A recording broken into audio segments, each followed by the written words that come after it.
आप हेल्दी रहें, फिट रहें, इसी फलसफे के साथ हम हर रोज आपके लिए लेकर आते हैं आपका फेवरेट हेल्थ शो संजीवनी, ताकि स्वस्थ रहें आप। और हर रोज की तरह हमारा साथ देते हैं विश्व प्रसिद्ध आयुर्वेद आचार्य डॉक्टर प्रताप चौहान। डॉक्टर साहब, बहुत बहुत स्वागत है आपका। शुक्रिया जी। संजीवनी के आज के शो में हम बात करने जा रहे हैं अदरक की। भाई, चाय में थोड़ी सी अदरक चाय का स्वाद डबल कर देती है, लेकिन क्या आप जानते हैं कि खाने में रोज अदरक शामिल करने से बहुत सी छोटी बड़ी बीमारियों से बचा जा सकता है। तो आइए डॉक्टर चौहान से जानते हैं क्या है अदरक की शानदार खूबियां और साथ ही सेहत के लिए कितना फायदेमंद होता है अदरक। साथ ही साथ संजीवनी टिप्स पर जानेंगे गले की खराश को दूर करने के कारगर नुस्खे। चलिए डॉक्टर साहब से सबसे पहले तो यही जानते हैं कि आखिरकार अदरक में ऐसी क्या चीज होती है जिसे इसे खूबियों का खान माना जाता है। डॉक्टर साहब, अदरक की बात करें तो कोई भी सब्जी हो उसमें अदरक पड़ती है, यहाँ तक कि चाय में भी अदरक पड़ती है। ऐसी क्या खूबियां हैं? देखिए, इसका मतलब ये है कि अगर इतना इसका एक्सटेंसिव यूज होता है, न केवल इंडिया में, पूरे विश्व में आप कहीं चले जाइए, किसी भी देश में, सब जगह अदरक का प्रयोग बहुत होता है। इसका मतलब कुछ न कुछ उसमें खूबियां जरूर हैं और अच्छी सारी खूबियां हैं। हमारे पाचन को लेकर के अगर हम बात करें तो दीपन पाचन यानी कि अग्नि को प्रदीप्त करती है, भोजन को पचाने में ये हमारी बहुत ज्यादा काम करती है अंदर जाकर के। अगर जोड़ों के दर्द की बात करें तो जोड़ों के दर्द में फायदा करती है, सूजन को कम करती है, शरीर में कहीं पर भी स्वेलिंग हो, शोथर है। और इसके अतिरिक्त जो हमारा लिम्फेटिक सिस्टम है पूरा, जिसमें काफी सारे टॉक्सिन्स हैं, वो कई बार ब्लॉक हो जाते हैं वहाँ पर, तो उसकी सफाई करती है। जो हृदय की हमारी जो छोटी छोटी आर्टरीज हैं उनको भी साफ करती है। कई बार हम बताते हैं कि अदरक का रस और लहसुन का रस और फिर जो है उसमें नींबू का रस मिला करके पिए तो वो आपके चैनल्स को साफ करता है, यानी कि स्रोतश शुद्धि वो करती है। इसके अतिरिक्त कफ नाशक तो है ही। बहुत आमतौर पर आपने देखा होगा, जब भी खांसी जुकाम बलगम वलगम कुछ हो रही है, सांस आपका चेस्ट में कंजेशन हो रहा है, तो तुरंत अदरक उबाल करके दी जाती है। अदरक का जो है पानी बना के दिया जाता है, उसमें तुलसी के पत्ते वगैरह डालकर भी आपको दिए जाते हैं। तो मुख्य रूप से कफ का नाश करती है, कफ के रोगों में बहुत लाभदायक है। और विशेष रूप से अगर देखें, इसीलिए हम इसको भोजन में भी काफी प्रयोग करते हैं। और प्राचीन समय से यही नहीं, पूरे विश्व में कहीं जाए आप, चाइना में, जापान में, इसका मेडिसिन में भी बहुत यूज होता है। काफी रिसर्च भी इसके ऊपर हुई है कि क्या क्या इसके अंदर मेडिसिनल क्वालिटीज पाई जाती है। उसके बारे में भी थोड़ा सा जिक्र करेंगे आपसे। आज हम बात कर रहे हैं अदरक की। डॉक्टर साहब ने हमें बताया कि ये कफ नाशक होता है, और कौन कौन सी बीमारियां इसके सेवन से हम दूर कर सकते हैं, आइए जानते हैं। डॉक्टर साहब, जैसे कि आपने कहा कि कफ का नाश करता है, आम तौर पर देखा गया है कि लोग अदरक को चाय में इस्तेमाल करते हैं, क्या फायदे होते हैं? देखिए, चाय में तो इसलिए करते हैं क्योंकि ये वैसे तो हमारे यहाँ चाय जो पीते हैं लोग, वो दूसरी चाय होती है, जो चाय पत्ती डालते हैं उसमें अदरक डालते हैं। लेकिन वास्तव में जिंजर टी जो होती है, जो क्योंकि हम लोग अभी जानते नहीं, जिंजर टी का मतलब होता है कि पानी में केवल अदरक डाल करके उबालें। इसको पी के देखिए, बड़े गजब की चीज है। मैं उसके फायदे भी बताऊंगा। 1 कप पानी लें, छोटे छोटे टुकड़े करके अदरक के, उसको कूट करके डालिए और थोड़ी देर उबलने दीजिए। उसके पश्चात उतारिए और उसमें थोड़ा शहद मिला के आप पी लीजिए। तो इतने फायदे हैं, खास तौर से जैसे महिलाओं में मासिक धर्म के समय कई बार प्रॉब्लम होती है, मेंस्ट्रुएशन की, क्रैम्प्स आ रहे हैं, पेन हो रहा है या कुछ ब्लीडिंग में प्रॉब्लम हो रही है, उसमें बहुत फायदा करता है। कोलेस्ट्रॉल को कम करता है, हाई ब्लड प्रेशर को कंट्रोल करता है, हृदय में अगर किसी प्रकार का रोग है, आपको हार्ट की प्रॉब्लम है, उसको ठीक करता है। इसके अतिरिक्त खांसी जुकाम, नजला, दमा, ये सब जो नाक में ब्लॉकेज होना, गले में खराश होना, इसके लिए तो बहुत गुणकारी है। तो अदरक वाली चाय ठीक है, आजकल काफी पॉपुलर है, लेकिन हमारे यहाँ भारतवर्ष में चाय जो पी जाती है, मैं अपने शो में बहुत बारी कहता हूँ, लोग मेरे से पूछते हैं कि चाय के आप इतने विरुद्ध क्यों हो। मैं इसलिए हूँ कि जो हम चाय बनाते हैं, वो चाय बनाने का तरीका ही पूरा गड़बड़ है। उसमें चीनी बहुत भर देते हैं, उसमें दूध बहुत ज्यादा डाल देते हैं, और उसका पूरा जो है, अगर देखें एक दूसरे के जो इंग्रेडिएंट्स हैं, उनमें काफी कुछ जो है एक तरह से विरोध हो जाता है एक दूसरे से, तो वो नुकसान कई प्रकार के करती है, एसिडिक हो जाती है। हमको चाहिए कि अगर हमें आनंद लेना है जड़ी बूटियों का, तो जो भी जड़ी बूटी आपको लेनी है, अदरक लेनी है, लौंग लेनी है, इलायची लेनी है, तुलसी के पत्ते, सबको पानी में उबालें, केवल पानी में उबालें, या चाहे तो केवल दूध में ही उबालें बस, और कोई पत्ती वत्ती उसमें डालने की जरूरत नहीं है। बाद में उसको शहद डाल करके आप पिए तो बहुत गुणकारी है। विदेशों में मैं जहाँ भी जाता हूँ, किसी भी देश में जाऊँ, तो जब वहाँ टी कोई शब्द कहते हैं कि चाय पीनी है, तो वहाँ चाय का यही मतलब होता है हर्बल टी, यानी कि कोई भी जड़ी बूटी उबाल करके उसको पीना, ना कि पत्ती वाली चाय वहाँ कोई नहीं पीता। सिवाय इंग्लैंड में थोड़ा मैंने देखा है, वहाँ तो लोग पीते हैं चाय, शायद वहीं से हमारे देश में भी आई है। लेकिन वैसे आमतौर पर आप जापान में चले जाइए, आप जो है यूरोप में किसी देश में, फ्रांस में जाएं, तो वहाँ पर सब लोग बहुत सारी हर्बल टी होती हैं, कहीं जिंजर टी होती है, कहीं मिंट की टी होती है, कई प्रकार की जड़ी बूटियाँ, और बाकायदा टी बैग्स, उसमें केवल अदरक होती है। सौंफ को उबाल के उसकी चाय बना लेते हैं। कई बार उनके गार्डन में कुछ जड़ी बूटी खड़ी है, कोई भी पत्ते वाली, उनको तोड़ के उबाल करके उसको पी लेते हैं।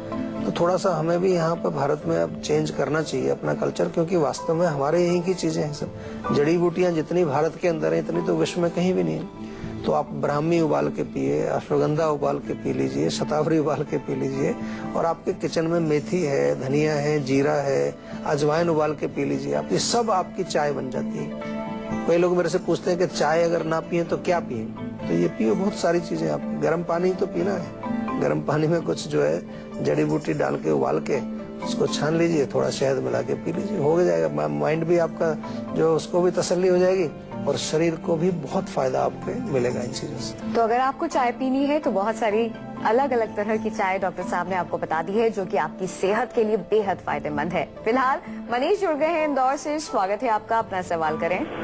डॉक्टर साहब नमस्कार। नमस्कार जी। नमस्कार डॉक्टर साहब, एक गंभीर समस्या है, मेरी वाइफ है जी, उनको ओसीडी की प्रॉब्लम है।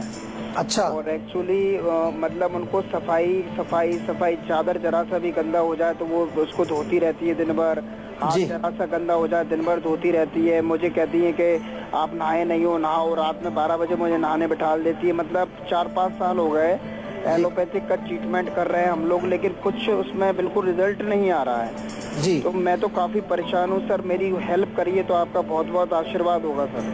नहीं, बिल्कुल हेल्प करेंगे। हमारे पास ओसीडी के बहुत पेशेंट आते हैं, और हम अपने बल्कि शो में कई बार ओसीडी के ऊपर शो भी हमने शायद किए हैं पहले, क्योंकि थोड़ा सा समझना, ये मानसिक रोग है। मन जो है, मन के अंदर एक विचार उत्पन्न हुआ कि ये चीज गंदी है, और फिर मन जो है कहता है कि इसको साफ करिए। मान लो आपने साफ कर दी, थोड़ा सा अगर आपकी पत्नी भी देख रही है या उनको बताना, मान लो उन्होंने वो चीज साफ कर दी, अब 5 मिनट बाद फिर मन कहता है कि अभी ये गंदी है, तो दोबारा उसको साफ करने थोड़ी जाएगा।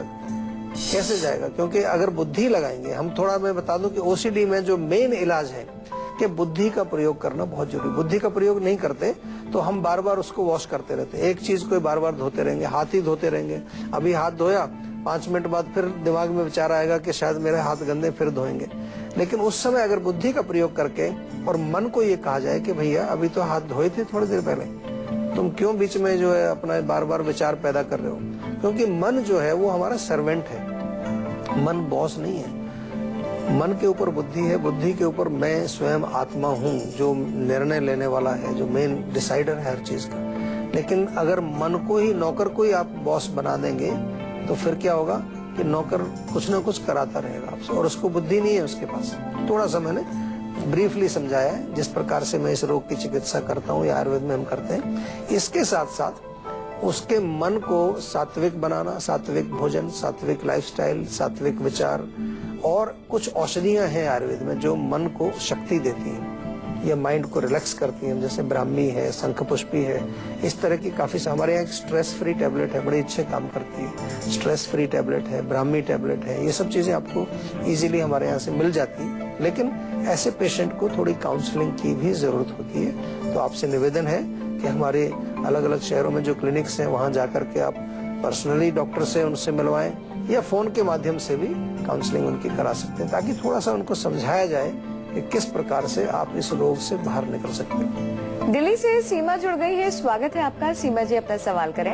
नमस्कार डॉक्टर। नमस्कार जी। जी डॉक्टर साहब, मेरे जोड़ों में बहुत ज्यादा दर्द होता है, खास तौर से उंगलियों में, हाथ पैरों की कलाई में, एड़ी में।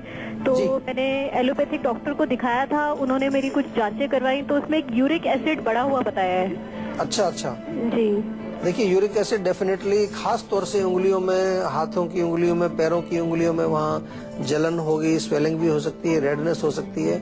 यूरिक एसिड बढ़ने से ये जोड़ों का दर्द आता है, एक अलग प्रकार का है। तो इसमें एसिड, जैसा कि नाम से ही पता चल रहा है, एसिड वाली चीजें बिल्कुल बंद कर दीजिए। अचार, खटाई, तली चीजें, मिर्ची या कोई भी खट्टी चीजें, इसके अतिरिक्त इसमें थोड़ा सा एक और हम देखते हैं कि बहुत दही का सेवन नहीं करना है, पनीर का सेवन नहीं करना है, मिल्क प्रोडक्ट्स थोड़े कम रखने हैं, दालें भी कम खाने को हम बताते हैं इसमें। ये बहुत जरूरी है।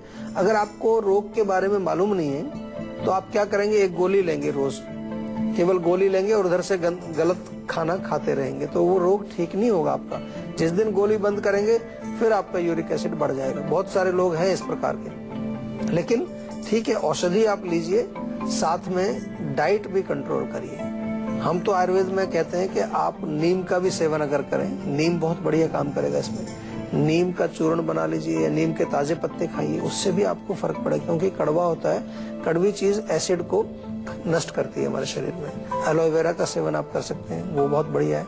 और अगर प्रॉब्लम आपकी बढ़ी हुई है, काफी पुरानी है, तो आयुर्वेद में अच्छी औषधियां हैं। आयुर्वेदिक चिकित्सा शास्त्र एक मेडिकल सिस्टम है, इसमें दवाइयां होती हैं। ऐसा मत समझिए कि आयुर्वेद केवल घरेलू नुस्खे हैं। ये हमारे शो के बाद जो है बहुत सारे लोग यही समझने लगे अभी कि डॉक्टर साहब तो बस नुस्खा कोई बता दें तो उससे हम ठीक हो जाएंगे। नुस्खा तो आपको केवल हम आयुर्वेद में लाने के लिए बताते हैं कि आप आयुर्वेद के अंदर आए, आयुर्वेद की शरण में आए, ताकि कोई भी रोग हो आपको, उस रोग का आप आयुर्वेदिक उपचार करें तो बहुत फायदे होते हैं उससे। क्या फायदे होते हैं? नेचुरल है, कोई साइड इफेक्ट नहीं है, हमारे शरीर की शक्ति को बढ़ाता है, हमारी इम्यूनिटी पावर को बढ़ाता है, मन को शांत करता है, हृदय को, मन को, सबको स्वस्थ रखता है। तो ये काफी सारे गुण आयुर्वेदिक चिकित्सा प्रणाली में हैं। तो ये आपको जो है, मैं आपको समझाना चाहता हूँ कि जब भी आपको कोई भी रोग हो तो पहले आप आयुर्वेदिक चिकित्सा में ही आइए।